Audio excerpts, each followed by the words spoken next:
guys, Jamie here. On today's video, I just wanted to quickly go over why it's important to carb up and eat sugar over 40. Now, of course, it's important at any stage of life, but especially once you reach 40. And, I just wanted to mention that when we're in our 20s and 30s, we can get away with a lot of stuff that we can't once we're older.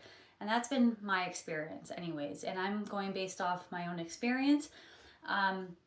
But when we were in our 20s, I got away with so much looking back. I was relatively always a healthy person, like healthy, what I thought was healthy. And I would eat like the fitness model diet, lots of protein, like every 3 hours, lots of eggs, egg whites, cheese, dairy, lots of fish. And I really didn't focus that much on like fruits and vegetables and even like potatoes or rice. Of course I did eat those things, but I was so focused on this messaging about protein and healthy fats, like even way back then. And I'm kind of lucky that in my 20s I was able to stay so lean, and I really didn't suffer from any symptoms in my 20s. And I'm pretty lucky for that, to be honest, because of course in my 20s I was drinking every weekend, lots of wine, lots of caffeine, like so much caffeine, and lots of chocolate, eating chocolate every day. And I always thought that chocolate was healthy and that coffee was healthy.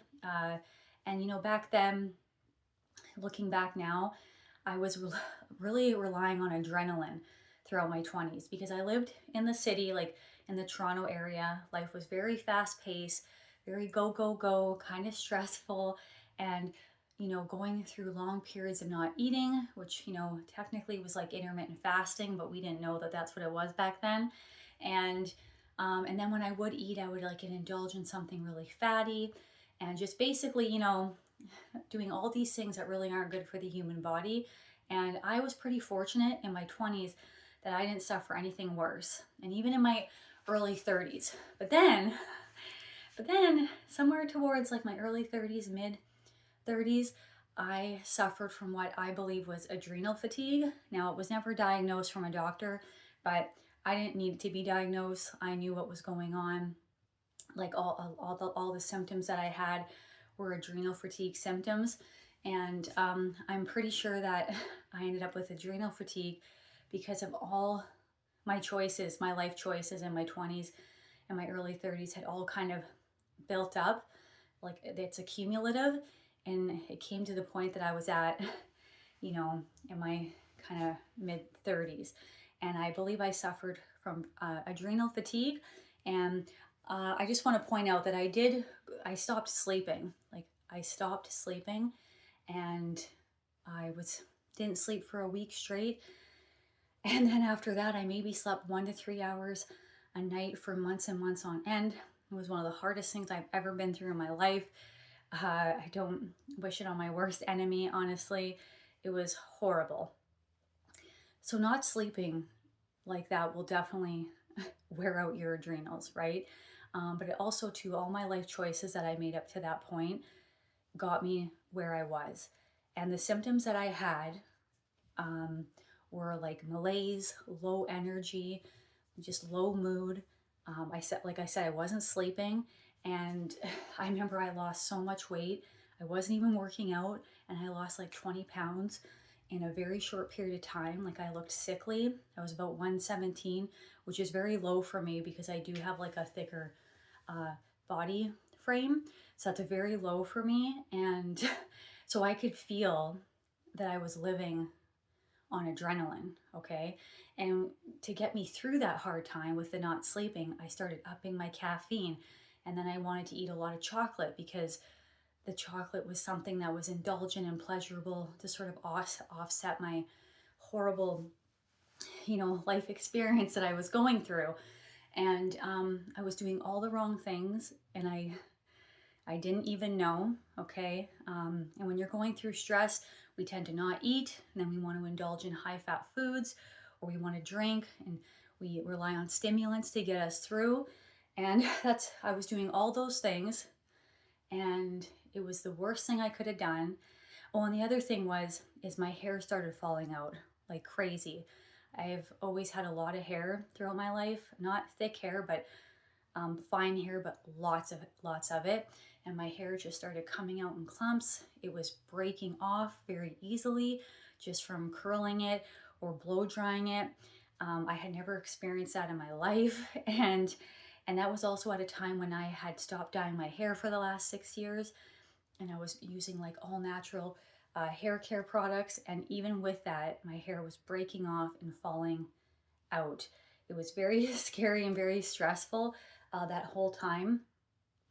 And the hair thing was still one thing that I'm still trying to figure out, because it has grown since then, but I don't feel like it's really gotten much of its thickness back that I had originally. Maybe a touch, but so hair is like the one thing that seems hard to figure out. But it is impacted. Your hair is impacted by your adrenals, and if you suffer adrenal fatigue, a lot of people will complain of their hair falling out. And the reason why it takes so long for hair is because the body prioritizes other things going on in the body that needs healing, and hair isn't like a top priority. But so yeah, so that whole experience brought me to researching like crazy on how to heal, because doctors couldn't help me. They just want to prescribe medications, and I wasn't going down that route. And so I just read and read and read, and I came across a lot of good books that led me to high carb, low fat, and that's what I implemented. And within like 30 to 60 days, pretty much all the symptoms that I had completely went away. The first two things that I noticed that got immediately better was my mood and my energy. And I started to put a little bit of weight back on, because like I said, I had gotten so skinny and it wasn't like a healthy thin. I needed to put some weight back on. I was looking very gaunt. So yeah, my mood, my energy, like my mental clarity and overall happiness. And then, like I said, I put on a little bit of weight, and just like maybe 5 to 7 pounds, and I was starting to look better. Now, the one thing that did take longer to sort itself out was sleep, because sleep is a very complex issue.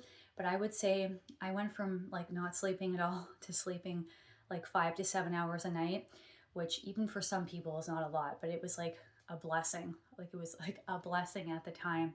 And the only thing that really kind of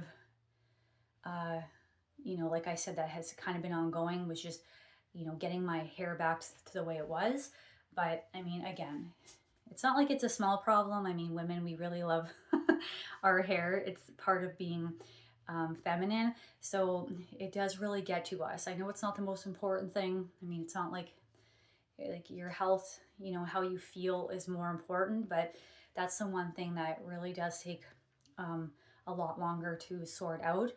But so yeah. But back to my original point about why carbohydrates are so important at any stage of life, but especially once we get older and after 40, because essentially all your life choices, they're accumulative. And if you've been making bad life choices like I did for all those years, you are going to start to suffer symptoms, okay? And they will start to be nagging symptoms, not just a one-off thing like if you're young that comes and goes. They will start to be nagging symptoms that will disrupt your everyday life, your quality of life, your overall happiness, your capacity just to live life to the fullest and be the best version of you. And I really think that people will start to notice this in their 40s.